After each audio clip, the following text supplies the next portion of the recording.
setahun sekali saja ada satu malam yang mana malam itu tidak diberikan kepada mana-mana rasul, mana-mana nabi, tetapi kebanyakan umat Nabi Muhammad bila 10 malam terakhir, 10 malam terakhir itulah paling sibuk mereka dengan persiapan raya, paling sibuk mereka dengan cuti, paling sibuk mereka nak urus balik kampung.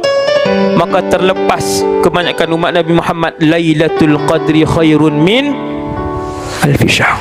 Tuan-tuan sekalian, saya sebut kepada tuan-tuan, jangan terlepas lagi Lailatul Qadar pada tahun ini. Lailatul Qadri adalah hadiah yang paling besar daripada Allah untuk umat Muhammad dalam bulan Ramadan.